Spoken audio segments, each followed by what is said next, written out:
I'm a libertarian. What I'm getting is, did you vote for Joe Jorgensen or Trump? Who? Joe Jorgensen. That was the perfect answer. Thank you. And welcome everybody to the Libertarian Podcast Review. I am Tyler Yonke, and today, look, a few weeks ago, I had Clint from Liberty Lockdown on. I told him, look, things go well, you're going to blow up, and he did. Then I had Pete Quinones on, and I said the same thing to him, and the next day he got his Twitter account back. Jose Gallison said, "King me." He's on the show with us today. Jose, how you doing? And welcome aboard. I'm doing all right, man. I'm glad to be here. I'm ready for big things to happen to me, you know. Hey, something's going to happen. Yeah, I know you're active military. Maybe you'll be deployed. I can't control what happens, so. You know. Yeah, I know. I mean, sometimes the luck turns around. Who knows? Maybe it's 2-1. Maybe that's the way it goes. Who knows? I mean, I'm not superstitious, but I'm a little stitious. So. Well, that's good. No, look, I had nothing to do with those other guys. It's just they happened to be on there. And look, you said I'd heard you on your podcast. You shaved your head, and this is 3 for 3 then with shaved head guys. So welcome. Not me. Yeah, I live out here in Florida, and it's getting a little hot. I have like 2 acres, so I do a lot of yard work. Okay. I like do this like every year. I'll like grow my hair out all long and beautiful, and I'll just end up shaving it when I get like frustrated with how annoying it is around summertime. No COVID issues with haircuts then? Yeah. Dealt with that just fine. So let's talk about your podcast. So you have, and it's No Way Jose. It looks like you've got about 50 some episodes, and tell us about how it kind of started out and why, what the whole format is. Cause I've gone through it and you are eclectic. Let me tell you, man, you're doing a bunch of interviews, and I just flipped through just now. I mean, I've been listening to you for a few weeks now, but you had Vin Armani on really early. Tell us about how you even got into deciding to do podcasting.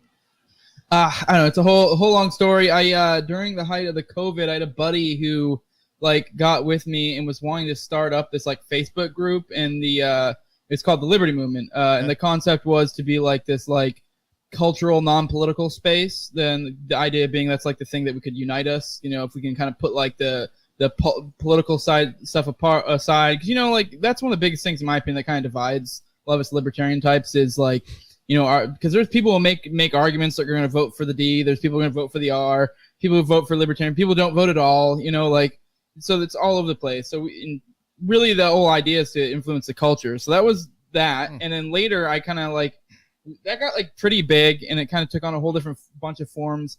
And we were like, we want to turn this into a YouTube thing, and it was gonna be like a rotating roster of shows. I did that. I started the Liberty Movement, and then at one of the shows to kind of like support the thing to help it grow, I created my own show, and I was just gonna like to sort of help it grow. And I mean, eventually, right now it's kind of defunct. The channel, I actually have it out. Like I did a little update recently. I'm not doing it anymore, but I'm leaving it open for anyone else who wants to. So, you know, if you guys want, go check out my channel. There'll be update for the Liberty Movement. Check it out. I go more into it there. But anyways, my show came out of that. And it was, the idea was like, I initially, when I first started, all I was doing was like cultural stuff. And that's why it's kind of eclectic. So I wasn't focusing on like, you know, your normal like political stuff. Like I was, I don't know, like I would do episodes on comics. I don't know. I did like a self-improvement one, just all sorts of stuff. But and then after time, it's like I kind of felt like I pigeonholed myself too. So then after a while started doing like I created my own YouTube channel that I did. I would kind of had a template for a while where I did like one cultural thing a week, and then one that like didn't fit that perfectly. And then now I'm kind of the point where I do whatever I want because I'm not really doing the Liberty Movement thing anymore.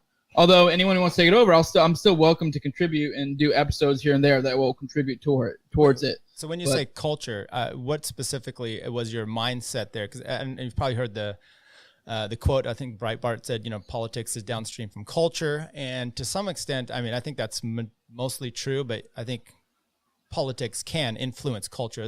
But that aside, was this anything to do with that, or what do you mean by the culture part? Yeah, it was kind of that. I mean, it was just mostly it was a spot to put aside all the silly shit. It was like, for example, a good example that you could use is like we would like to be able to promote people who were like for the YouTube channel specifically. Say someone out there had decided that they want to do like a weekly sports breakdown, and they were just Liberty guys, and even if they didn't even really go into Liberty theory at all, and they just happened to be like guys that think similarly. Like we would have like, you know, kind of lift them up. And that was kind of the idea, was just to kind of like lift each other up, but more in like a cultural sense to help each other in that way. Cause we just want to influence the culture more. We also broke off into like localized groups so that we kind of created culture in that way where it was like localized culture. Like I'm in Florida and there was a Florida chapter. We had one meeting. We'd like to do another one eventually, so it's still kind of active. So yeah, I mean it's kind of vague. I mean, at the end of the day, culture just means people doing things. So that's why like people overanalyze, and that's why the whole like it is true. Like people use that Breitbart quote as it's like gospel, right? Because I'm a non-voting anarchist, and so I actually don't agree with using the political like realm. But it is annoying when I hear people use that all the time as an argument against political involvement. Be like, well, you know, it's the culture that matters. And it's like, yeah, but culture is kind of just this vague, like, what people do thing. Like, it doesn't really, like, it goes both ways. It's kind of, it doesn't really mean anything if you really think about it deeply in relation to that quote, you know, and in relation to politics. So, because yeah, politics in a sense is culture as well. Right. Yeah, exactly. What made me think of even twisting that a little bit, because I've always bothered with that, the Breitbart thing. But a few weeks ago, Vin Armani and Dave Smith were having an argument about all kinds of stuff. And one of them was that whole concept. And I started to think about it. Now, I'm an attorney, and in California, politics, they set, you know, crazy people in the legislature, and they write laws. And next thing you know, that is making its way through the culture everywhere else. So it's not devoid of that, obviously. And by the way, the Vin Armani, Dave Smith thing, any comments you want to weigh in on that? You alienate yourself from ever being on Dave's show or Vin's? You had Vin on, actually. Yeah, well, that was forever ago. I'd like to have Vin on again at some point. I just never got around to it. Just kind of, you know, popping around, just doing random things. But yeah, I don't know. For the most part, I basically agreed with almost everything Vin said, but I didn't really like his delivery. But then on the same end, like, I saw him, like, later, he kind of talked to, like, Clint from the early lockdown and Mark Claire. Yeah. And it seemed to me like he was kind of implying that he was almost intentionally doing it to create a conversation. And, I mean, the way Twitter is that's kind of how you get those eyeballs, like, through, like, if he had just, like, made a tweet that was like, hello, Dave, I have a respectful disagreement on how you do this and blah, blah, blah, blah. Like, Dave would have probably never replied. And even if he had, no one would care. Right. So, like, there's something there. I don't know. It's like, I'm conflicted on it. I mean, I do mostly agree with most of what he said there. And I think a lot of people jump down Vin's throat much too quickly without even really understanding where he's coming from, because people attack the golden goose that is Dave. And I'm fully admit, Dave is probably the person who's been most influential on my thinking. I love Dave, but like, you will see the rees as soon as anyone says anything bad about Dave. And to be fair, I can see why, because there have been a lot of dishonest attacks against Dave. Yes. So, but there are times where people have honest, you know, disagreements, and with, I think basically where Vin was coming from was an honest disagreement. You know, like the argument of like agorists and anarchists who don't agree with using political system. I think that's, generally speaking, I mean, they can be cunty about it sometimes, but usually it's coming from a honest place. It's not like these people who are yelling racism and stuff. That's a whole different story. Those people should be disregarded. It might not have helped. Yeah, right. It might not have helped when Vin was calling him, you know, a crappy comedian, and Dave's going back about being a gigolo. That might not have helped the unity thing, as the you know, going. But you know, I brought this. I had Pete on the show, and I brought this up, and immediately he's like, I'm not talking about friends, and I'm like, that's perfectly fine. My point is actually, I see these two as, you know, one is kind of taking the Ayn Rand Galt's Gulch idea, and the other one is taking, you know, let's take on the politics. And he's like, I see both. I'm not going to criticize either one. So, you know, you're say you're a non-voting anarchist, which I'm probably a voting anarchist. And why? I'm in California. It doesn't make any sense. So what's your opinion on those two, as far as like, just, I don't know how well you are on versed on Ayn Rand or anything, but taking the idea of just leaving, like, you know, go to Saipan, or being involved in the politics. I think people create a false binary here, because I mean, I'm not super well. I read The Fountainhead, and that's about my extent of my knowledge of Ayn Rand. I mean, aside from like cursory things that you hear through other people talking about them, honestly, I found The Fountainhead to be kind of boring. I know a lot of people go on about it, but I mean, I get the concept. It was kind of a cool concept, but overall kind of boring. But anyways, I think there's a false binary that gets created where a lot of people say it's this like because people say it's like this what's God, I'm blanking, the animal response, fight or flight. Okay. People basically are equating it to that, and I don't think that's necessarily an apt comparison, because I mean, if anything, like even if you were going to use that comparison, I would think you would use Vin's perspective would be more like flight to be able to fight, because it's kind of idea of like if you're in battle, like you don't like you're kind of an idiot if you always, you know, just wherever you get ambushed or whatever, decide to take the fight in that spot. Sometimes you move to, you know, I forget what the Sun Tzu thing is, where it's like you don't let your opponent choose the battlefield or whatever. Like it's kind of the same idea. Like why would you? That's like you're putting yourself at a disadvantage for no reason. And especially in today's day and age where it's like everything Vin would be doing would be online anyways. So right. Like, what does it matter? You're like, oh no, we don't have him here if the magical boog kicks off. We won't have that one more gun or whatever it is people are imagining. Like, I don't think you contribute that much in that regard anyways. I thought it was interesting because when Vin, and I don't know why we're talking about this, but I think it's interesting. When Vin went on with Mark Claire and he's really putting down, or maybe it was with Clint, either one of those, there was a lot of time. They were both good. Yeah. Right, really good. But talking about power and the power, you know, absolute power corrupts absolutely. He kept emphasizing that point, and kind of your understanding. And what's interesting is you know, you talked about the divisiveness in the Libertarian Party, yet it's so different than like the Republicans and Democrats. And we're suddenly like, oh, but it's Dave. Dave wouldn't be corrupted with power because it's Dave, right? So, but I think Vin has a really good point there. And so your prediction, Dave going to be corrupted? I don't know if he's going to be corrupted, but I do think one thing is and this isn't necessarily meaning that it's, because the power argument isn't the best argument, but there's something there, because I do think there's something in us because basically we have this liberty movement, this like ethereal large liberty movement, and I think a lot of the energy is being funneled in one place. And I think how you corrupt a movement is to put a lot of its energy into one place, and then for that one thing to steer it the wrong way or whatever. Like a good example that I brought up was remember the BLM riots? Remember at the beginning where it was that small period of time where it was kind of like this weird, like almost like unity thing where you're like, okay, cool. Like we're kind of like coming together with like the lefties and like, fuck these guys. Like, you know, it's like cool. And this is when they were burning down the police stations and stuff. And like, you know, a lot of people getting ragers, like, hell yeah. Like, I mean, that's kind of cool in some ways. But then it like, at some point it shifted and they started burning down like CVS's or whatever. And then people were just kind of like, I think people got so ingrained in like their position that then they started, instead of immediately being like, nope, not cool. It kind of dragged them along. And I think we're kind of dealing with a lot of the effects still now. There's a lot of strife even within the party from that, like kind of, I feel like that created a divide within like the party or the movement at large of like the people who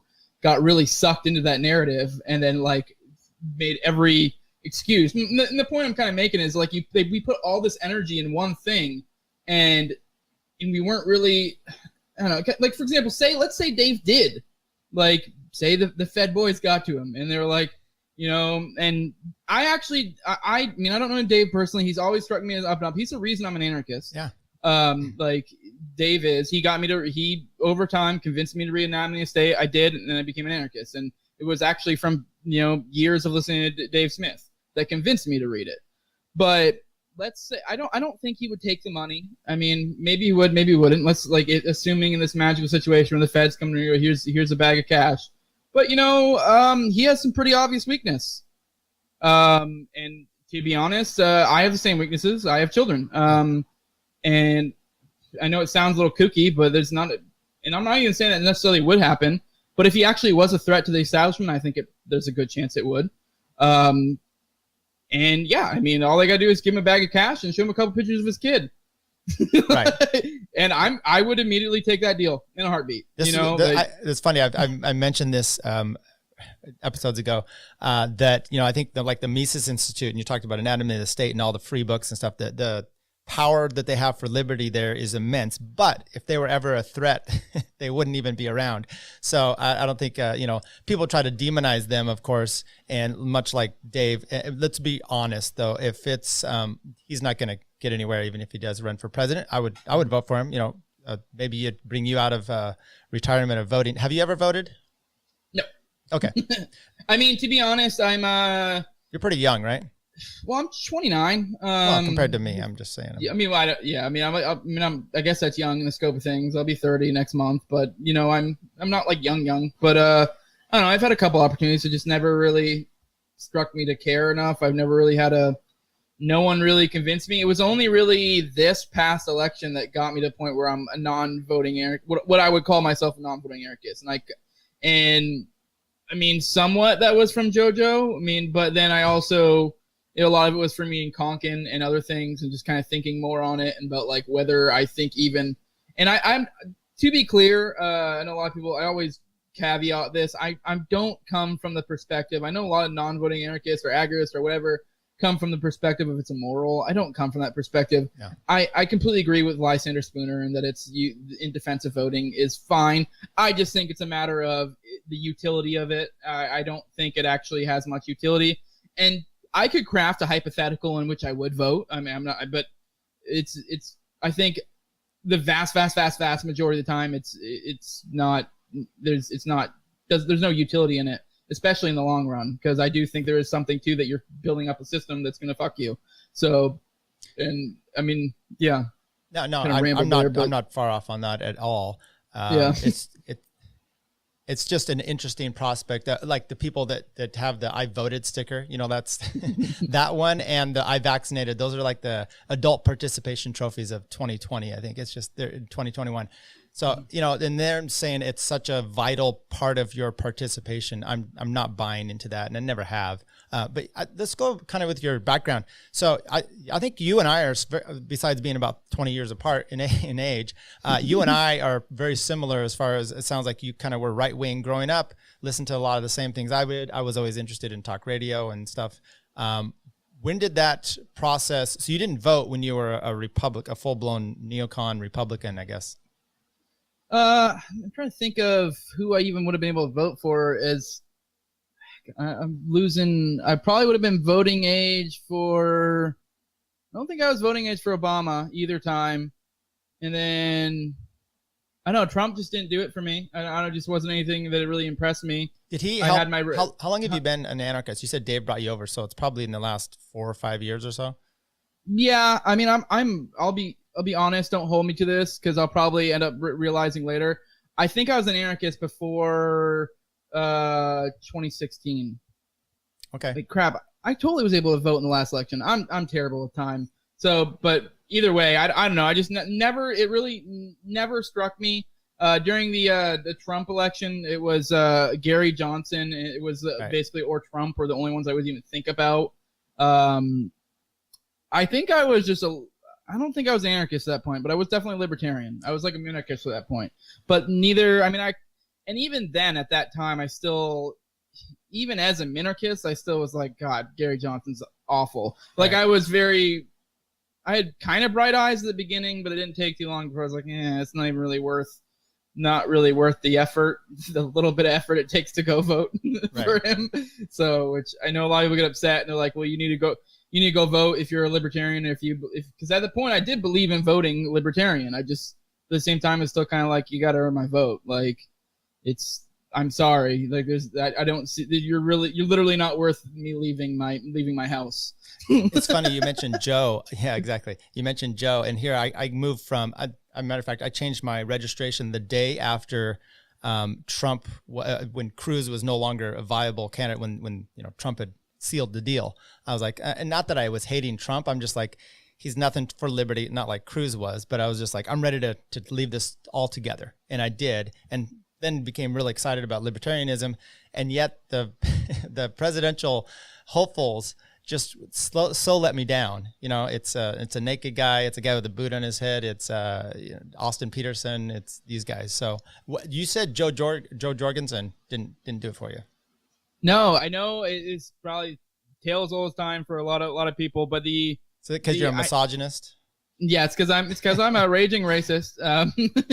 But no, I know it sounds silly, but some of her rhetoric really did not strike me well. I know the classic was it the actively anti-racist or whatever, right. Which I mean, cool in a social sense, cool, I guess, but like I mean, I'm not necessarily fans of racists. I mean, I don't actively hate them. I don't even consider myself actively anti-racist. I just don't make a point of hanging out with them.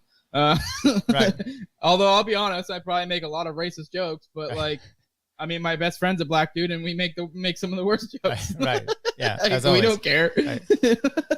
But I mean, I don't know. That one just really struck me. I don't know. Like, just some of her rhetoric just did not strike me as an impressive candidate. And at that point, I already was an anarchist. Like, I think had she been like during my minarchist time, she probably would have. I probably would have voted for her back then. But I was further along in my development at that point. I just was like, nah, this ain't doing it. I just can't get behind her. And it was also kind of like, I knew also the lockdowns were starting around that time, and I just, not a peep. Like, I know, like, before even like the people were ranting and raving about it, I was just like, oh my God, this is a slam dunk. Like, this will be awesome for us. Like, I can't wait till they do it. Like, we're gonna kill them. Like, we're going to get so much percent or whatever. And it was a pin drop. No one said anything really. And if they did, it was kind of just paid slight lip service, and it was just weak. And I mean, I don't know. That's like, I mean, it's been said a million times, but this past year has been like it's been the most authoritarianism I've seen in my life. So, and that's not hyperbolic. I mean, that's very true. And I'm in California. It's they locked us down when New York happened. So then, nothing happened here. And then when it finally does hit here, we've been in it for months, the lockdown, and it's, then they're complaining that people aren't doing what have you. So you're in Florida, right? Mm-hmm. And I'm definitely grateful to be in Florida. I mean, I put on Twitter a few weeks ago, I'm like, who's a better libertarian, DeSantis or like the left libertarians? It's like, he might be, just for the fact that he wants a little bit of freedom. I don't know. How is he doing out there for you guys? You know what? I mean, so far as politicians go, I mean, I think DeSantis is killing it. I mean, obviously I have my issues, but on the whole, I was very disappointed because I don't remember exactly what he conceded on, but he conceded on a few things initially because a lot of people don't know exactly how it went down. We did have some slight lockdowns and mandates and stuff, and he kind of did concede, but it wasn't shortly after that he kind of, like, and I could tell when I'd listened to his like press conference and stuff, he didn't really know what he was talking about. But then there was a certain point, I don't know when, where I'd start listening to his press conference. I could tell, like, holy shit, this guy like spun up, and you could tell he did his homework and he knew what he was talking about. And he very much at that point was like, no, we're not doing this. And I mean, even then, we still have like, there's still in most places there's mask stuff, but even then it's because a lot of people think in Florida it's just like no one's wearing masks and anything.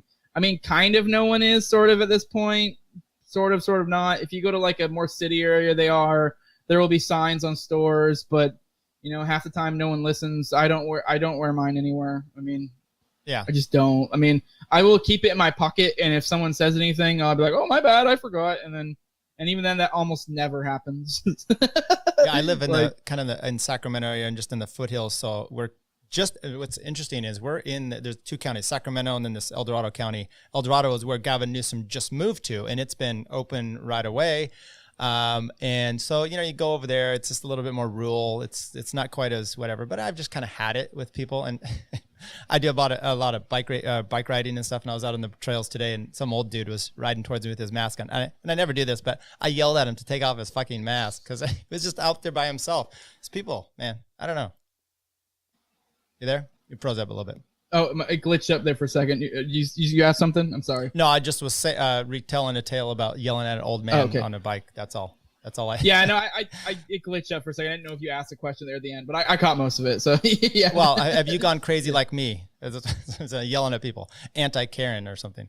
No, if anything, I mean, it's also you're in Cali, I'm in Florida, so I do have to keep that in mind sometimes because with the whole white pill, black pill thing, everybody going on these days, I'm very white pill in a lot of ways, but I also do have to sometimes remind myself I'm in Florida. Let's talk about the pills because you were dispensing a lot of pharmaceutical products there with Clint the other night. So, and I heard Malice retort at someone trying to use the clear pill. So, for those that don't know, I know there's some people that listen to this that may not be aware. Why don't you lay out the pills as you know them? Maybe give a brief background of to what they are, and then introduce us to this clear pill that you speak of. All right, we got the blue, we got the red. The way I see the blue and the red is kind of like a, I don't remember, how do I say exactly? It's kind of like essentially the red is like you've accepted that the state hates you, essentially. I mean, I kind of use the incompetent evil example. Like blue pill is like, especially from a libertarian perspective, pretty much most everyone is like blue pilled, except for like, and I guess maybe you could say there's some conservatives who are red pilled somewhat, but for the most part, like I'm speaking this from a libertarian perspective. If you're someone who just looks at the state and you're very much like a Reason type, Reason magazine type, and you're like, oh, the state is incompetent and they're inefficient and blah blah blah blah, like you're probably blue pilled. But now if you're like the state is evil, then all right, now we're talking. Now we're entering red pill territory. And then you kind of get into the black and the white, and the black and the white are more pertain to, I mean, really they're just optimism, pessimism, black being pessimism, white being optimism. I think it was, Molebug, I think is the one who had the clear pill. So this isn't an original idea. So it wasn't like Malice was responding to my concept, so I mean, I should Kudos probably just to you pretend if he was. but yeah, it would have been pretty dope, but, and I know he retorted, I think he was just being silly.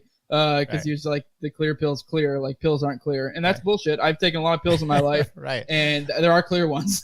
Maybe he's talking about suppositories or something. I don't know. Yeah, I don't know, but anyways, So the white pill is optimism, black pill is pessimism, and that's a big thing everyone's talking about. It's like kind of once you get past the red pill, you realize like, oh my god, the state is evil, and the state is like we're all going to shit.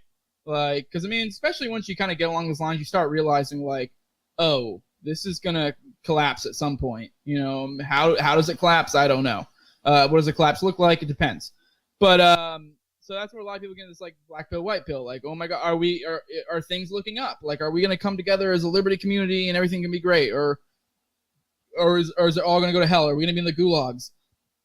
And my thing is with the clear pill is I don't think it's one or the other. I think it's a mixture of both. And I think, I mean, obviously, it's so funny that we, as this liberty movement, fell into this like white pill, black pill thing. Because I do think we have an issue with being binary thinkers. As much as we make fun of like other people as being like smooth brains and binary thinkers, we fall into it just the same. We, it's a private company, bro. Did you break the NAP? Did you not? Like, and don't get me wrong, there's some truth to those statements, but there also is, for example, like, one of the great things about agorism is and it was also something Rothbard kind of went to a lot, but he didn't emphasize it a lot, was like with the private company thing is it's not necessarily a black and white. Like there's gray. Like a corporation is in some senses an arm of the state. So like, and then even then, to some extent, some small mom and pop business that's getting some sort of like, say they're getting some sort of welfare from the state, to some extent, they're kind of beholden to the state. Obviously less than the big corporation, but so that's what I'm saying. There's grays or shades of gray. It's not as simple as just as like black and white. And it's ironic that we fell into it. And I think the clear pill is just realizing like kind of getting a firm grasp, or I mean, it doesn't mean you're obviously no one is a fortune teller and knows exactly what's going to happen. But I feel like the clear pill is kind of like you're starting to see the writing on the wall. You understand what you got to do, and now you're doing it. It's realism. And like, so for the black pill I feel like gets you prepared. The white pill starts, can you be like, okay, we got it. And then the clear pill is kind of like, all right, I got it now. I'm resolved. Let's go do it. Like that's kind of, because I do think the black and the white have the pros and cons. Because I think you can get complacent with the white pill. You can fall into despair with the black. I think the clear pill is where it's at. And I also think the black and white thing I think we need to let go of this concept of that. Like, because everyone's like, what's going to happen in the United States, or and I feel like they look at it from a nationalistic sense, which, I mean, to be fair, we've all had, 12 years of indoctrination. So it kind of makes sense that we're still stuck to this idea of nationalism and being like one country or whatever. But, whether it be secession or like, I think most likely we're looking at like soft nullification / like soft secession, to where we're going to see in the future, we're going to have these, crazy technocratic state or cities that, but then on the outskirts, you're going to have like more rural areas where the state doesn't really have much influence. And it might still technically, I mean, maybe some areas will secede, some won't. But I think it's going to be this thing where it's like, yeah, I mean, like if you're in those rural areas, like it's like, yeah, we're part of this country, but we kind of don't give a shit. Like, you know what I mean? It's like, I have like a sheriff or whatever, but it's not going to be the same as like the people who live in the city. And that's kind of where I'm coming at from the clear pills. Like that's kind of where I tie it into, and that like I think we need, and I also think there's something too that we can start thinking generationally and start thinking like, where is this going? Like, what do I need to do to ensure that my progeny, my future generations prosper? I mean, although to be fair, that's completely likely happens in our lifetime as well, because right. I mean, it's just getting real, you know. What's interesting is the pill situation. To me, it really came about from Michael Malice. I mean, that's who I was really hearing it from, and his book, and especially his book, The New Right, which brought in Munch and Smolbug and a bunch of this other thing. And he's such a anti-binary person, and yet he started with just the blue and the white, or the red. He then brought in the white, and I guess he's writing a book with that. But blue pills, I think they get, I mean, you're exactly right with what you're describing there. And you know, to be a red pilled person in a sense, to see kind of what the corporate press and the media and the government is all trying to do to us all the time is important. But sometimes, you mentioned Reason Magazine as an example. Some of those blue pills for me were important. Now I mean, Reason was a big factor in my progression, because there was the one, libertarian kind of magazine out there. I latched onto it. It got me in with like the Fifth Column, and then Camille, and then that hit me with Malice and Thaddeus Russell. Next thing you know, I'm just down this landscape. So it was important for me because it was a step off of the plantation, and so maybe their version of blue is still not as bad as the Steven Crowders or whatever else you have. So I know we really take a shot at this, and Drew Hancock has done blue pill libertarian videos and stuff. What's your feeling as far as demonizing or going after some of the blue pills? Do you kind of leave them alone, or are you okay with that? Does that make sense what I say? Yeah, I get what you're saying. I don't know. It depends. I've had I'm not gonna lie, I've gone after a lot of blue pills, but I don't know. There's something I've been thinking about too, is like, I mean, not to make another pill, but maybe we should think of some sort of like variant of green pill. Cause there is something too where I think I feel like there's a difference between like you being on a stepping stone of like, this is your progression, and then someone being like, I don't know, being sucked into it in a different way, if that makes sense. I don't know. And also it's different if you're being dishonest, because I think some people get stuck in this blue pill thing and they just become the dishonest types, and they just, I don't know. I mean, that's obviously probably red pills and blue pills are probably both guilty of this, but I don't know. I mean, I also think sometimes a lot of these people in reality are centrists, and they're just like parading as libertarians, and but it's one thing if you're coming from a principled perspective, but maybe you just don't completely follow some of your principles through. But I think a lot of these people don't really have any principles, and they're just kind of this like, like, well, it'd be cool if we could smoke weed or this or that. And you're like, you haven't really thought this through much now, have you? Like, like, I don't know. This is something I've been kind of thinking on a little bit too, because I don't know. There was actually someone that like kind of big in the movement that I kind of I mean, I didn't really necessarily like trash them publicly or anything, but like I kind of had like my inclinations, and I did kind of realize later, like, oh shit, I think they're just green. Like, and I think I was just being kind of not being too, I don't know, too generous in my thoughts. Not that I necessarily like acted on them, but kind of later I was like, oh, shit, kind of made me reevaluate. And it's actually someone we'll be having a guest for soon, so I'll probably talk about that with them. And that's not to say there was any like weird animus that we were like arguing or anything. It's just kind of like they kind of like popped up on the scene, and I was kind of like, what the hell, like this blue pilled shit. And then later I realized like, oh, then come to find out they're actually like a newer anarchist, and they're like, oh, okay, they're on their journey. And it's like, if anything, like now I kind of look at them and like hear some of the things they said. I'm like, shit, that was like me like 3, 4, 5 years ago, like in a sense, like philosophically. So I'm like, I need to not be a dick, but I mean sometimes though being a dick kind of pushes people along. I don't know. There's a time and place to be a dick. Well, so I often review the podcast, different podcasts here. Now, guests are great, actually even better. And I first did Pete Quinones. Well, not first, but this is one I did. And I'm like, can you share this with normies? And I'm like, Pete has, maybe it depends on who that person is. You give that to a blue pilled person, they may just not like it. Now, some of the episodes, they may think it's great. And then other ones they're not going to handle it all. So, maybe it depends on those certain type of people and who they are that can handle something like that. I don't know. I'm trying to bring the idea is to bring as many people as possible to this thing. Oh, yeah. What were some of the first things that you gravitated towards libertarian or anarchism? And what were some of the last things that came over?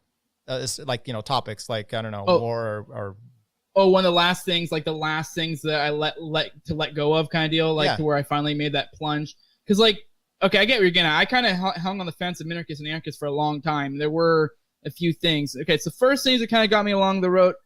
Honestly, I've mentioned this a few times, but I have a fairly decent commute, and I've kind of always had a long commute, and so I kind of got into listening to podcasts and stuff like that.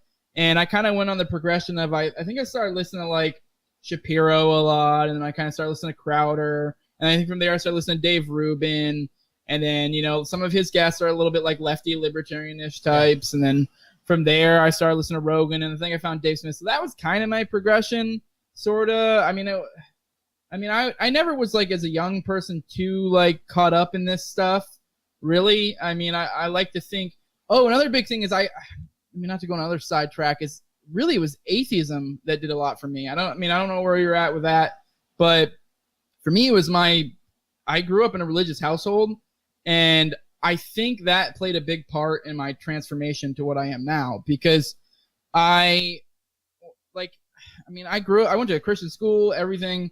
And I spent years with, and probably the biggest thing that really messed with my thinking when it came to being religious was the gay thing. Because when I was growing up, that was the big thing. Right. Was it was around that time when gay marriage was becoming a thing when I was growing up in high school.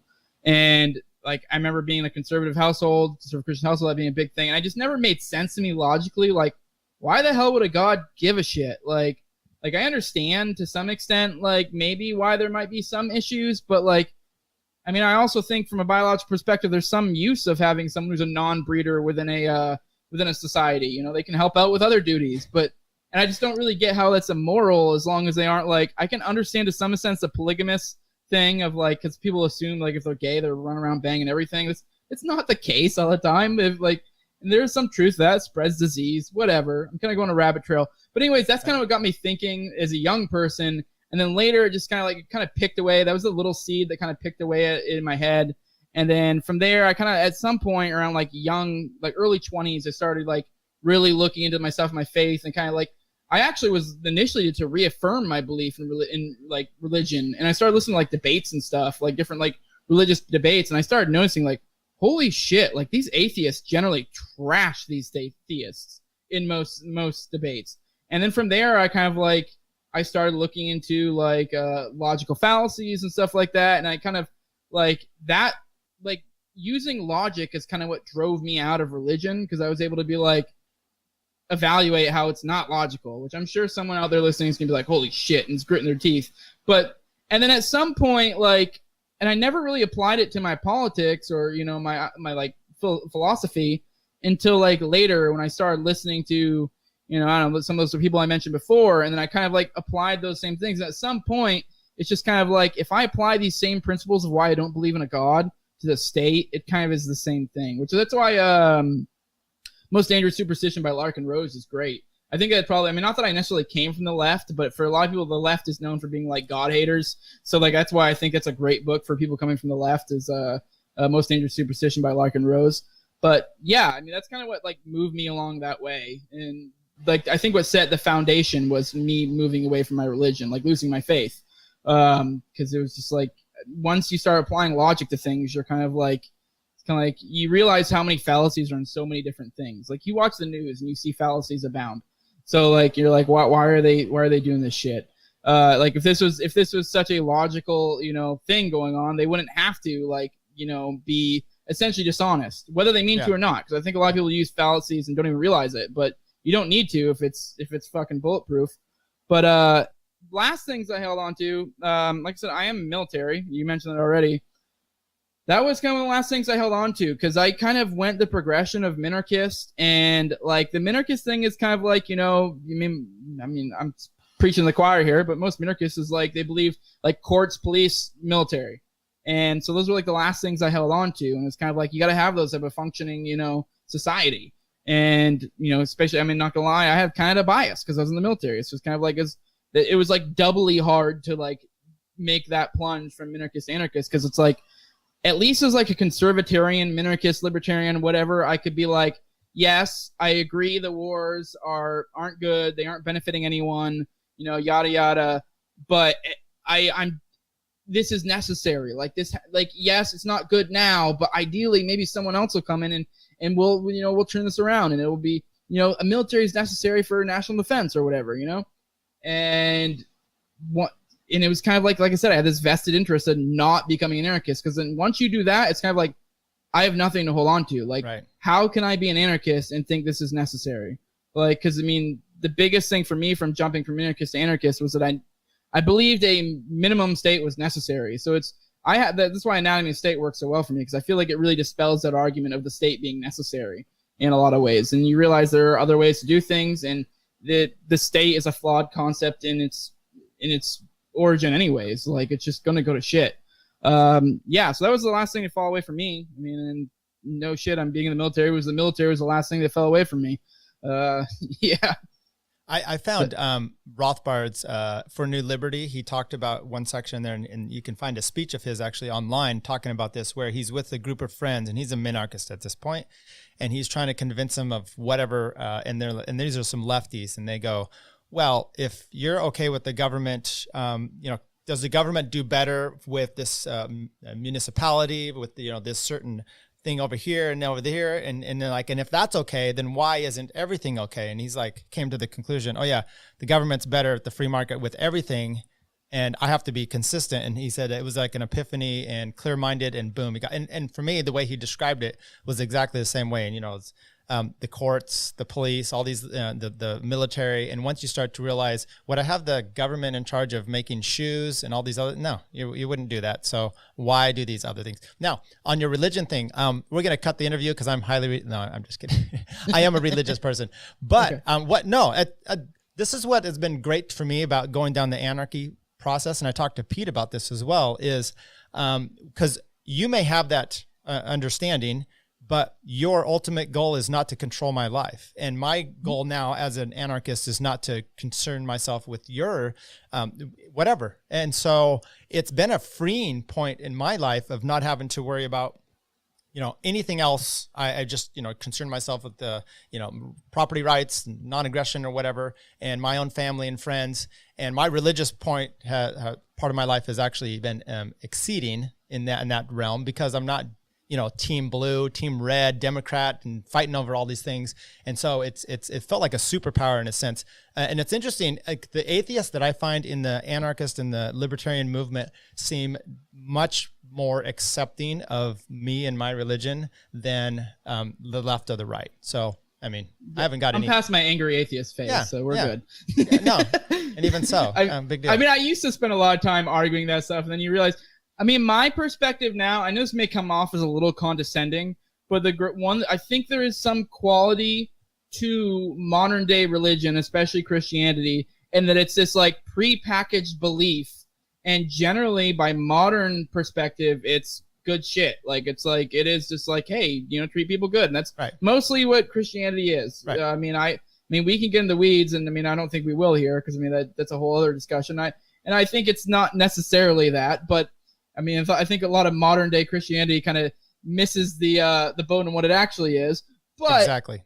And I think that manifests itself in why they're able to cling on to the state as an example, right? The lockdowns are happening and these churches are okay with it. And you're like, well, then you're bullshit for your own philosophy, religion. Yeah. Anyway, sorry to interrupt. But I do think there's something to that, and that like it's this prepackaged belief that it's kind of easy for people to fall into. It's kind of nice, and it kind of gets them. Because like my thing is like, if I can get you to my end, if we can get to the same conclusion, I don't care about how you got to that conclusion as much. I do think there is some importance to how you got to the conclusion, because it kind of affects your thought pattern, and that may make you more susceptible to improper ideas later that will get us to different conclusions.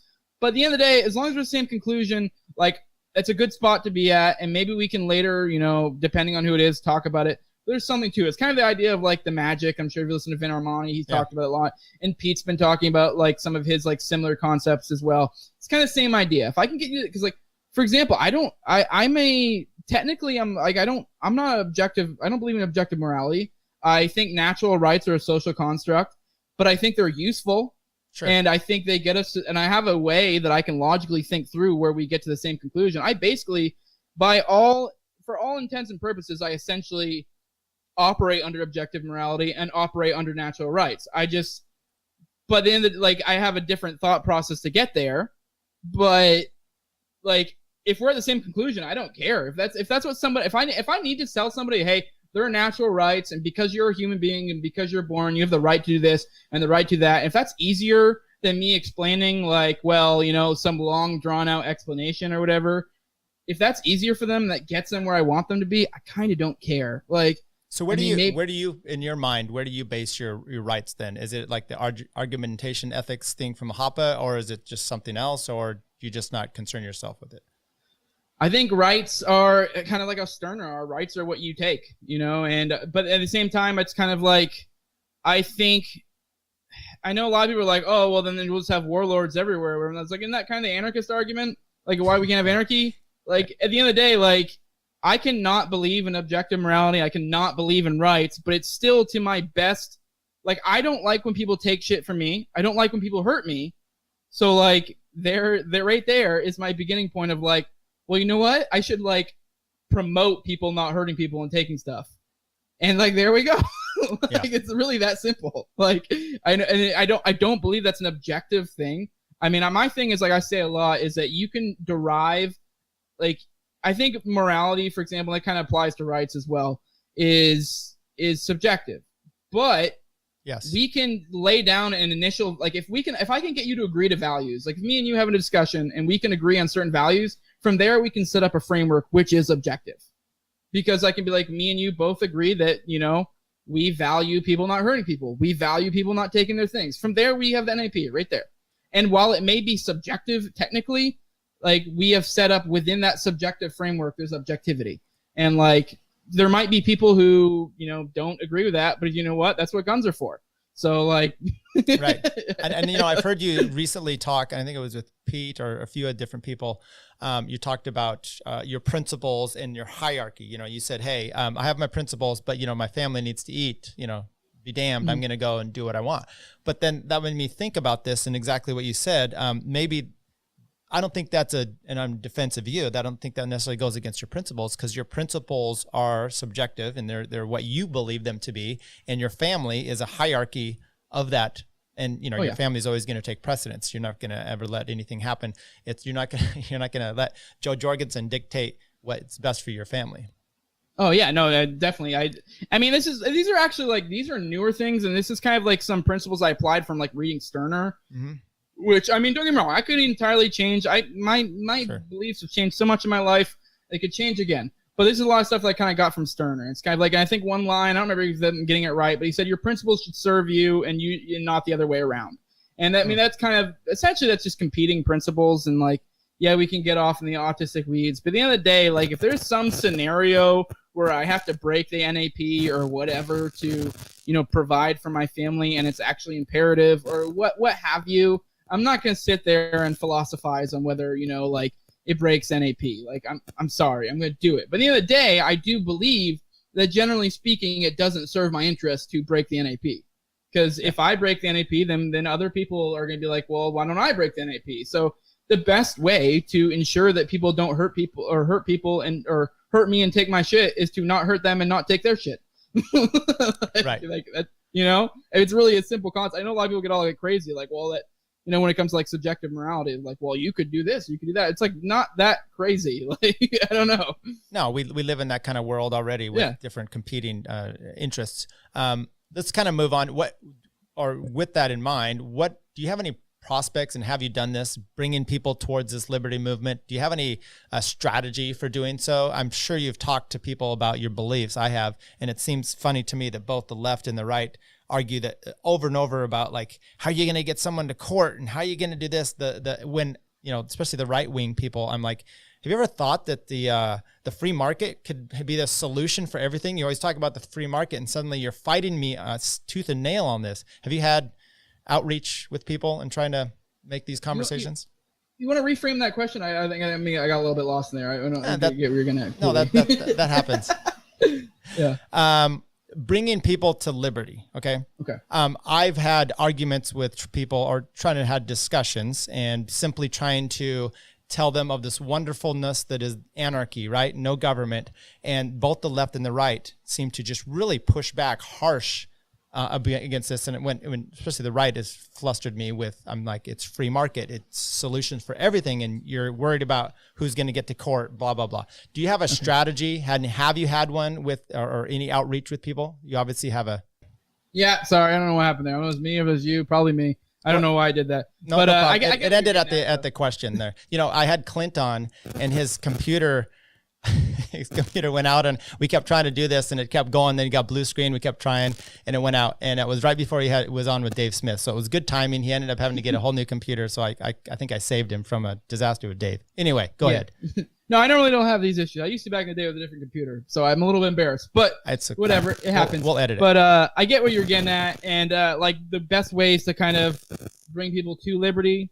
I mean, in my opinion, I used to be more like gung ho and like in the face. Or on the other hand, I also had periods of time where I was more like reserved and kind of like weird, especially early on when I first became an anarchist, because you're kind of like I kind of myself was already like kind of weirded out by the fact of like. I'm an anarchist, almost like I didn't want to. It was very similar to, once again, to the atheism thing. Like, I didn't want to ever become an atheist, just like I kind of didn't want to become an anarchist. It was kind of like I applied those, that logic on both ends, and kind of like that's where I got. But anyways, what I'm getting at is there's kind of like a middle ground. I don't feel like it's kind of like I always bring up the joke, like being the CrossFitter, like how or like the whole thing of like how do you know someone does CrossFit? Like, don't worry, they'll tell you. Yeah. Like, yeah. And it's like. Don't be that guy. Like, I mean, within reason, there are. I'm giving these prescriptions here, but I think it really depends on the scenario. But in your normal day-to-day life, I think it's better to just be a normal human being, and if it comes up in conversation, don't shy away from it, but don't also don't like go charging in. Like, because right. There'll be like that's kind of how I normally operate. Like the people will bring up something and I'll just be like, "That's stupid," or like, "I don't know why we're doing this," or whatever. And they'll be like, "What? You don't think?" I'm like, "No, that doesn't make sense." This or that, and like, or if they'll be like, "Well, what do you like?" There'll be times they'll be like, "Well, what do you believe?" I'm like, "Well, I don't think we should have a government," or whatever, depending on what it is. And I don't come at them aggressively, but I'm also not shying away either. Like, it's not something I'm ashamed of, because it's like. If you're being ashamed of it, it's showing them that it's something to be ashamed of. Right. So like it's better to just be upfront about it. You also don't want to like scare them off, especially because it is like you don't want to trigger them and start an argument. Now there is a time and place for that. If depending on the scenario, to trigger someone and to start an argument, that's a whole other thing. That's more for like social media stuff. But well, let's talk about that Tower Gang. You're part of that, right? Yeah. Tower Gang. I mean. I've been really busy as of late. I haven't been involved as much, but yes, generally we tower. Like for example, we hit ATF once when they put up the right. Post in like the Waco one where they had their lost people who died at Waco, whatever, on their end, and they put up some posts being like, "Oh, remembering these people, blah blah blah blah," and then we towered them with good riddance. So like that's kind of a good example of what we do over at Tower Gang. I mean, not every tower hits perfectly, but sometimes they do. Like, for example, we hit Meghan McCain once. I don't remember what the post was, but something to do with her dad. And we said, "Daddy's in hell pork chop." So like, and I know it's mean, but like that's kind of the point. And I think there is a place for that. I mean, that's like, so we hit up a lot of like blue checks. Like I was getting at earlier, especially like within the libertarian sphere, there are a lot of dishonest people, and I like these are usually people who are screaming racist, anti-Semite. This or that. And it's like, those are generally going to be your dishonest people, like your fakertarians, whatever. Right. Like your Nick Sarwalks, like shit like that. And I think there are people who deserve derision. Like a good example of this is a while back, there was like on Twitter, there's these neocons that kind of popped up. And like, that was a big thing. I know like a lot of people debated this one specific neocon, and Ace did a debate once, and to clown the guy, he didn't even show up himself, and because he was audio only, he had someone else show up and just completely make fun of him the entire debate and didn't actually honestly debate him. But that's kind of the point, is that we're showing like, hey, we don't respect your idea. And is that Kevin guy that Clint did as well, and Keith Knight? Yep. Okay. Did you not see the Ace one? No, I didn't. So when Clint came on, we actually went through and played a bunch of the clips and, worked it over. I know he had said Ace had started that. I didn't know that it was just a troll. Oh, it was an utter troll. And it was funny too, because it took a while for it to dawn on him. And like even at one point in the debate, he said, "Wouldn't it be funny if it wasn't even Ace and I'm just clowning you?" And like his eyes kind of. So yesterday, I think it was yesterday, there was like some Catholic account, and they said something about, you can abort kids if you want to, if it's how you feel. And the Tower Gang, and so people don't know, it's just basically one tweet after another with a letter, and they just wrote excommunicate, I think is what it was, and it was pretty funny.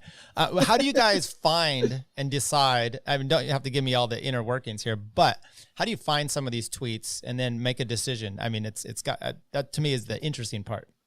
I mean, we got our feelers out everywhere, so it's kind of how it works. Is there's a whole bunch of group chats out there. I mean, it used to be I was a little hesitant to give the inner workings because it was like there was this like magic, and there's still probably people out there who do think it's completely something that's just like order out of nothing. Yeah, and like they think it's just magically someone posted like a letter and then somehow magically just emergent order out of nothing, and it's like no, I mean, that's how the first one started, and they kind of in a sense started from there, but it built from there, and now there's like a whole group of group chats that are kind of set up even almost within their own hierarchical sense. That like we have multiple group chats that have multiple people that are in multiple group chats, so that way they can coordinate within group chats. And so like within these group chats, I mean, most of the time it's just people bullshitting and having fun, talking to each other. But then every now and then they'll be like, look at this shit tweet I found. Like, look at this person. And then they'll debate, like, should we put it, is this worth it? Is it not? We'll have this whole like, blah, blah, blah. And then we'll be like, okay, what would be a good tower? And, and from there, then we hit them. And then like, if it's, we'll then send out to each group chat, like, hey, this is what we're doing. And completely like a voluntary thing, it's like, hey, this is what we're doing. If you want in, do it. If not, don't. Like, for example, today we hit up, Todd Hagopian, the Libertarian chief. Yeah. He posted something. It was actually funny because it was like an old tweet, and so we actually had to like dig for it just to be a dick. But it was kind of like pertinent to this week because there was some post today about how they're going to start. They think they should start testing on children with the vaccine. And there was a one from like a month ago from Todd where he's like, unpopular opinion, we should start testing on the vaccine on children. And then so you put popular opinion, go fuck yourself. Nice. Which I mean it's pretty middle school humor, but right. I mean that's kind of half the point sometimes. Yeah, some are a little bit more smart, but right. And well, some of them are really harsh at the person, and then some are kind of funny. I mean, didn't you go after Dave once too? It seemed like there was something. Oh yeah, I wish I could remember what it was specifically, but we towered him with something silly. But I mean, because we did. I mean, it's not all just mean. I mean, there was like. We have like positivity towers. I actually did a whole episode on towers once, of like explaining every little thing of it and the different types of towers and like the whole different like variants of towers too. Like I don't know, it's fun. It's something to fill the time, and it's weirdly kind of beautiful in a way, especially because we usually focus on like we try to focus on like blue checks or like people that we consider to be part of the cathedral. And it's kind of this like disregard for authority. Essentially, it's a happening, right. So it's like, especially like, a lot of like the Fed posts and stuff will hit up, stuff like that. So it's just like kind of like, it seems silly, but in a way we're kind of ridiculing the state in a sense. So I know it's kind of beautiful. It's kind of that's driving us closer to anarchy. I like how you've modeled it after a terrorist cell. That's with your whole middle. Well done. Well done. Hey, and the funny thing is it actually originally started the earliest towers were like shit where it'd be like someone would put an N and then someone put I and then G and then where it's going. Like right. Those were the original ones back then. Not us specifically, but it was like, like this has been a thing for a long time on Twitter where people put like R-E-T and you can kind of figure out the rest. Right. But those were completely emergent order, just people being silly. But it's kind of like one of those things where like they couldn't ban you because it's just one letter. Right. Let's talk about your podcast a little bit. So, how are you when you started doing this? How soon until you got a pretty big guest, and how did you end up getting him? Oh God, I'm trying to think of who my first guests were. That's the thing. I mean, I don't know when I know Vin was episode 9, so he might be one of my earliest big guests. But I was. here's the thing when it comes to, I mean, I don't know how many you've done. I listened to a couple of your episodes, but one thing I'd say to anyone thinking about them is, I mean, yes, there are a few like God tier people. They're like, yes, you got to really put in the work to get them. But most people you can just DM them or, send them a Facebook message and be like, hey, this is my podcast. I'd like to talk to you about this. And 9 times out of 10, they'll be like, yeah, let's do it. When do you want to do it? And not only are they going to be like, not only will they say yes, they're usually surprisingly congenial, like, and if anything, super accommodating about time, everything. And it's like, I know when I first started, I was like very worried, like, cause I was like, shit, like how am I, like, I have all these people that I really look up to and I've been listening to for forever. And like, are they going to want to talk to me? Or like, am I, like, and they don't care. Like, it just blows me away that I was just able to just like, cause I think, I don't know when Pete was, cause like Pete Quinones and Dave Smith have probably been the 2 biggest influences on my thinking in general. And Pete, like, I don't remember which one it was fairly early on. I hit him up. Yep. Yeah, let's do it. Okay. Like, I mean, I don't know how early it was. I know Vin was 9, but I don't remember any bigger guests before that. I want to say I had Keith Knight on earlier than that, but I'm not sure.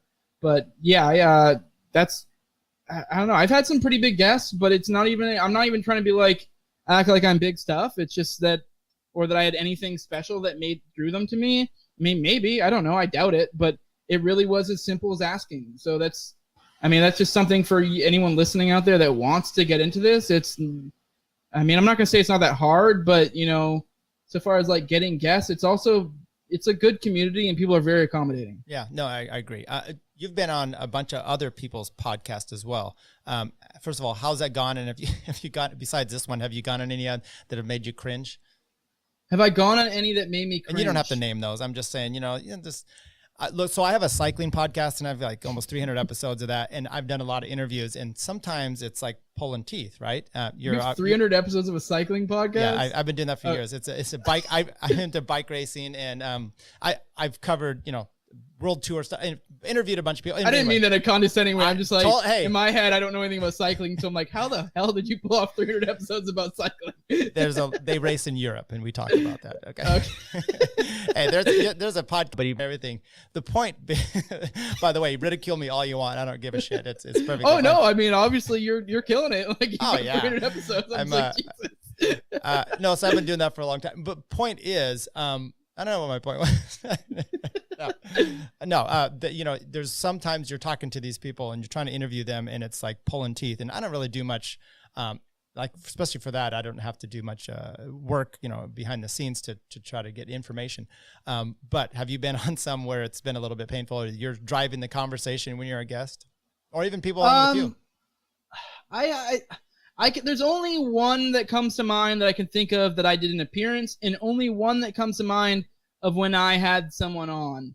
I mean, I'm not gonna say specific, but like, actually, I could 2 now that I think about it, of like when I had someone on. But I was about to say now everyone's gonna start wondering. I don't have that big of an audience, so I mean, I don't know. Maybe a couple people start wondering, but I don't know. Yeah, there is some that is like kind of like you're like trying to like squeeze stones to get water out or something. And do you do prep for when you're having someone on your show?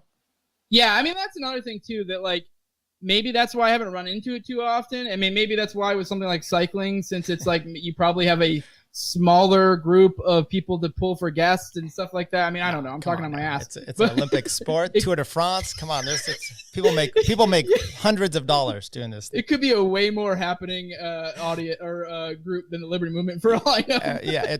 It's just as autistic. Let me tell you though. It's just crazy. But anyways, yeah, like I don't know. Like I generally kind of scope out who I want, and I try to kind of think of like topics I want ahead of time before I even contact them.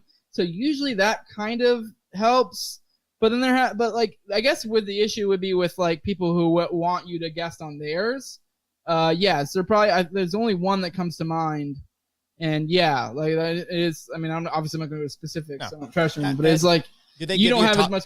Do they give you topics to do most of the time when you come on a show? Are they giving you a topic they're going to talk about, or is it just like you just said, hey, come on, and we're just going to chit chat? So. I mean, usually, it's like either chit chat or like, I mean, the only thing as of late that people have been wanting to, because I mean, once I kind of like outed myself as being still in the military, and so I have had people who would be like, "Oh, let's talk about that." Right. I mean, that's cool, whatever, I understand, but yeah, I'm kind of the active duty military guy, so I'm the. I've had a few people hit me up for that, but I don't know. Yeah, usually it's just talk. I mean, they may mention a subject or two, but yeah, I don't know. I mean, but yeah, I get what you're getting at. There are some where you're like. And it's different when you're going on someone else's show because you don't have as much control because you're like, you weren't the one who got to scope it out and you feel kind of worse to be like, no, you know, so you're like, whatever, we'll just do it. Like, we'll have a conversation. There are sometimes you're like, all right, this is a little rough. So you told me with booking it here, you're doing them in the evening. So are you doing 1 or 2 shows a week? Are you just guesting on a lot of them? Kind of what's your, how packed up and ahead of time are you getting these out? I usually only do 2. I do like 1 to 3 a week. I try to do 2 a week. I try to stay ahead too. So if I do like if I only do 1 episode in 1 week, I will like try to make it up later because the thing is I'm just the greatest thing, like anyone trying to get into podcasting, try to stay a week ahead. That way, because I don't like the feeling of scrambling and I also don't like just releasing as soon as I do it. I know some people do, some people don't. It's all different theories. I like to have I feel like personally, I mean, I only have like a couple hundred subs, so I could be completely wrong. But personally, I feel like people probably like consistency. It's like you release a semi-regularly or on the same days or whatever, or not too close together, what have you. But yeah, if you like get ahead of yourself, because I know I had 1 week where I like had some extra time, so I did like 4 or 5 interviews in a week, and that way I was like, I have extra content for the following week. And I know when I first started, it was like I would just release as soon as I did one because I just like, you get all excited and be like, oh, I had a really cool conversation. But it's like, and that is a hard one. Like that Clint interview that I had, like I sat on that for a week and that one was hard because like I really enjoyed that conversation. Yeah. I was like, shit, I just want to release it now. But it's like, no, control yourself. Like release it a week from now. early release is never good, I guess, right? Yeah, no, never good. But I was just gonna say, so are you editing all your own? Do you do any editing? Nope, no editing whatsoever. Just peel it off of YouTube and put it on. I joke that I'm doing it so it's just like raw and real, like Rogan, but it's mostly just because I'm lazy and I don't know how to edit. Okay, well you got the golden microphone there, so you've got some equipment, right? I mean, yeah. How much effort did it take you to get going into this to acquire everything? And were you worried about starting out with this? Was I worried about starting out? No, I mean, initially, I was at first because it is like it's weird. I mean, I'm a tech idiot, so it was a little bit daunting starting out. But then I come to find out, like, because I think my first episode, I want to say, I don't even think I had the mic yet. I think I just had the computer audio or the computer mic and the computer camera, and I was like, that's trash. And then someone was like, you got to at least up your audio quality. So I got like a $30 mic on Amazon. Shit's not expensive. That's actually pretty normal. Like $30 to $50 is usually roughly what they run for people curious. And then later I then got the webcam to where it like up the video quality a little bit. And yeah, I think that was like $30 too. So it's like a $60 investment. But it was like initially starting out, it's like I didn't know. It was like the unknown. It was just like, it was also like I don't know how much it matters. Like, I don't know. Yeah, it wasn't too bad starting out though. I mean, it's like you kind of figure out things as you go. I'm no professional. I still don't know. I had 1 episode, I think, once that like I had a few issues. I've been pretty lucky and not had too many issues in episodes, and so I usually could just like release it. I've had a couple where like the internet will come out, but then I'll pop right back in to where it somehow doesn't cause an issue. But I had 1, and even then I just like I think I had a decent following at the time. I was like, hey, anyone help me out? Oh yeah, people are willing to help, so that's a good idea. Yeah, like my first intro I had for a while, which I don't use anymore, was just like another podcast just made it for me. I was like, I mean, at some point I need to get around to like being a little more official and make like an intro. Like yours is pretty legit. Oh yeah, I stole its free song and then put Malice. I'm gonna do a new one. Malice was with Yarn Brooke and Lex, and Yarn Brooke says something about you guys all married, and Lex says we all want to have sex with our mom.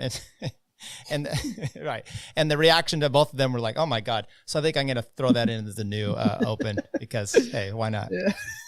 Yeah, I know. That was a good episode. I mean, that was a very long episode, but it was very interesting. I mean, Yaron can be a little bit cringe sometimes, but you know. Right. Malice worked him over pretty good. Okay. I heard your episode with Pete Quinones talking about The Mandalorian. Do you think the season 3 is going to be as good as the first 2? Season 3, I think so. I don't see any reason why not. I mean, I'm not like a super huge nerd to where I've been following it like crazy, but like from the little bits I've paid attention to, it seems like, all right, because here's the thing within the Star Wars universe. There's the divide between like Kathleen Kennedy, I think is her name, is like the big evil over there that a lot of people don't like. She's the one who's responsible for the prequels. She's responsible for some other shit. Like there's some other like kind of cringe news, like very SJWE type stuff. Like that's just, I don't know, just not very good. And a lot of people hate her, but it seems like she's kind of being relegated off to the edge / sort of being pushed out. And the Jon Favreau and George Lucas have been kind of the other element that have been kind of gaining power. And so, Jon Favreau is the absolute shit. Like everything he touches is gold. Like he was the reason why The Mandalorian was awesome. And yeah, it seems like they're kind of taking over. And a lot of people are upset that Cara Dune, Gina Carano got booted. But like, don't get me wrong, I think it's really, really lame that they did that. But I mean, everyone who's freaking out that's like going to ruin it, it's like, she was like a background character that really didn't play that important of a part. Like, and I get it. It doesn't look good, them removing a character, but like, really, how much of a storyline did anyone really think she was going to have in the next season? So, I don't know. I mean, I think it's part of the reason why they didn't they didn't mind shit canning her. It was just like, whatever. She has no real anything to do here. So, cool. We get to like show off how, progressive we are and boot a character we probably weren't going to use much anyways. Right. So, who is the Clone Wars guy that has been so involved? Filoni. Yes, his first name. Yes, he's good stuff too. Yeah, I know he's been really involved in that. My son's real big into the Clone Wars. He's telling me how the Mandalorian is following along with the Clone Wars stuff, and I'm like, I'm very optimistic for the future there. I think that some of the stuff I've heard coming, it seems like they're kind of like they found a happy medium of like, pulling in the new like my age, because you said you're what, like late 40s, I'm assuming. That'd be nice. I'm turning 50 next week actually. Okay, so you come from, I'm late 20s, so like I'm more of like the prequel right. Age. You're more of like a little bit more closer to the originals, but like I feel like they're doing a good job of kind of melding those two groups with what they're doing right now. Yeah. So they're kind of finding a happy medium and paying homage to both, pulling the good from both. Because, I mean, don't get me wrong, the prequels weren't that great, but they did also have their ups. So, like... Sure, yeah. I mean, but then again, I don't know. I mean, a lot of people were complaining when the prequels came out. Maybe it's just the effect of, once these, like, sequel trilogy came out, it's the same idea of now everyone's, how a lot of people were, like, loving on Bush, where it's like, well, no, he was awful. It was just, you guys are just love him because you hated Trump so much. The Mandalorian, though, grabbed me in a few ways. I don't know, maybe this is referencing my age here, but... I felt like it was the TV show Kung Fu meets the A-Team, where he's kind of the Western guy out there and going and saving people. Because we saw one of the I think it was season 1, and before we went into the theater and saw the last Star Wars, and I was just like not interested because it was the Mandalorian had been so good. Maybe it was just the short sequences of everything.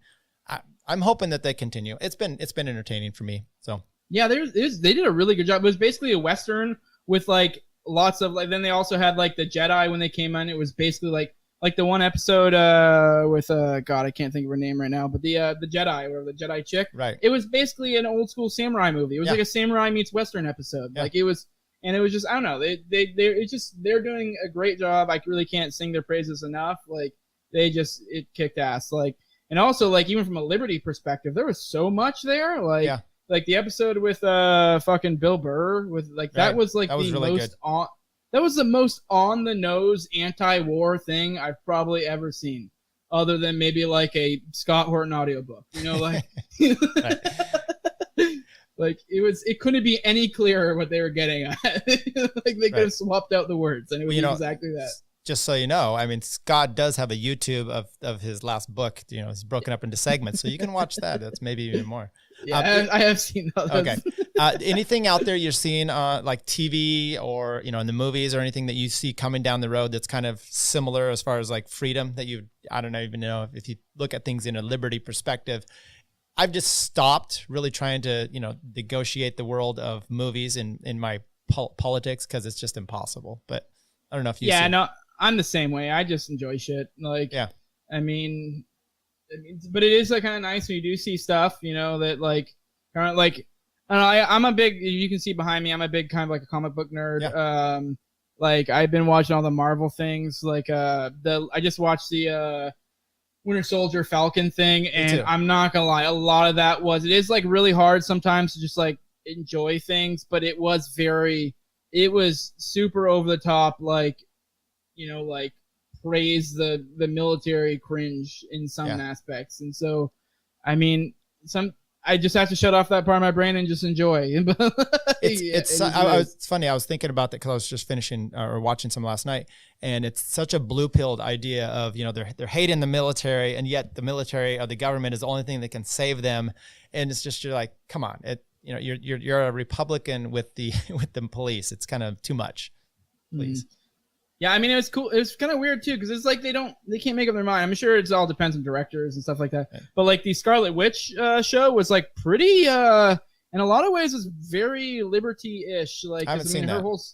I actually really enjoyed it. It was pretty damn good.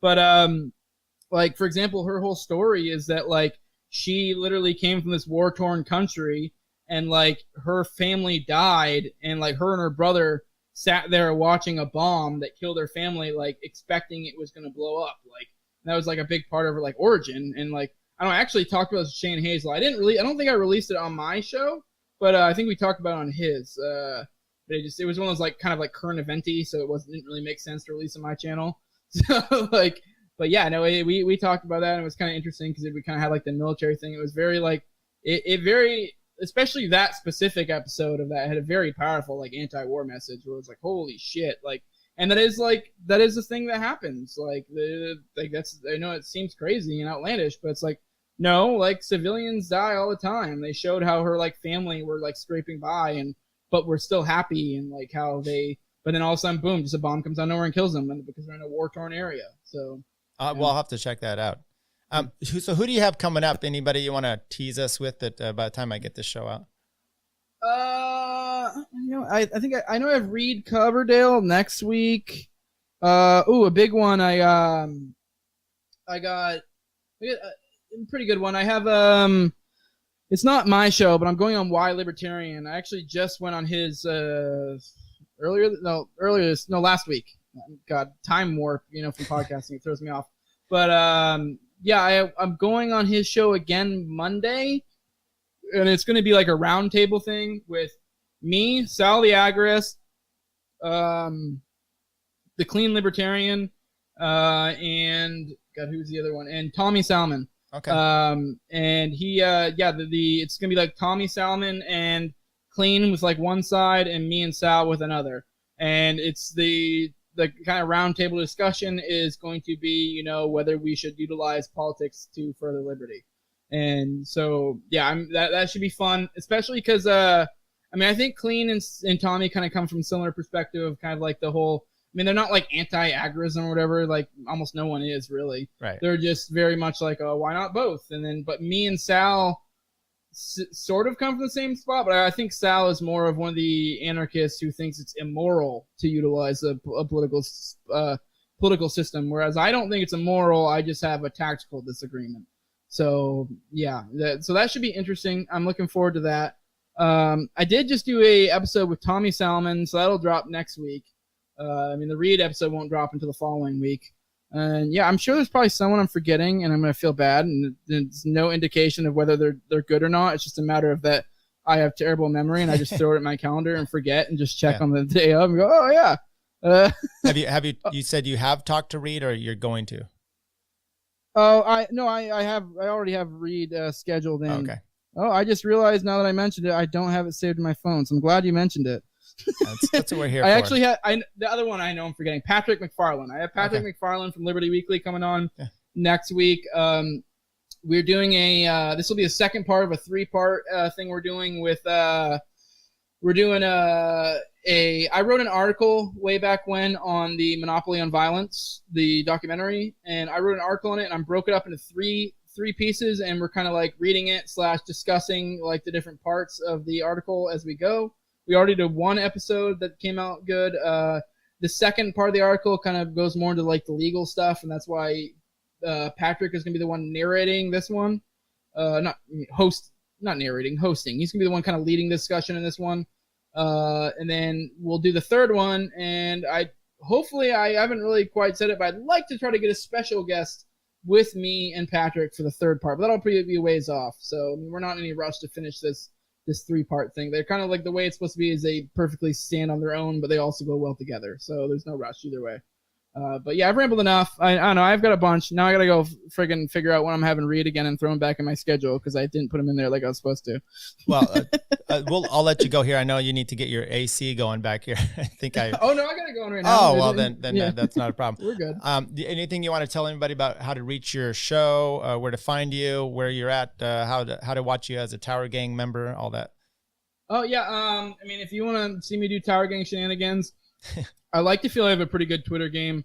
I mean, I'm not like super duper active, but I have some good tweets here and there. I got in a pretty good argument yesterday with people who were, telling people how the Boog is dumb, and so that was a fun argument. I'm Jose Galison on there. I think it's at Galison Jose, but you can type in Jose Galison and it'll pop up. So you can also I'm on YouTube under No Way Jose. That you also can find me pretty much anywhere podcasts are at. In audio format is No Way Jose.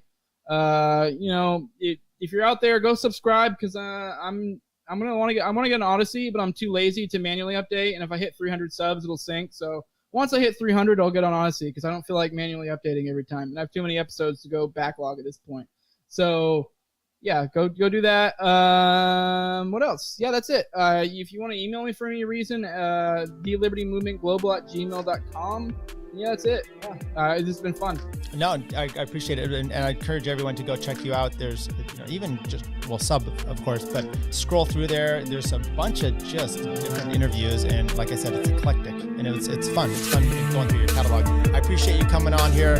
I hope good things are happening for you. I hope nothing gets like deployments or anything else. But 300 subs would be nice, right? Yeah. For example, though, just to show the eclectic Nick, I've done multiple episodes on comics. I've done episodes on anime. It's all over the place. Like I had a sex worker on to talk about anime. So. Well, you did new Thad Russell, I guess, is what you are there. So. No, it's Molly Smash. She's a porn star that's I think she's also like running in New York for something. But gotcha. I had her on for multiple episodes. So. Gotcha. All right. Well, I appreciate you coming on. You have a good evening. And everybody, thanks for tuning in to the Libertarian Podcast Review. We will review your shows and have more guests on. Thank you.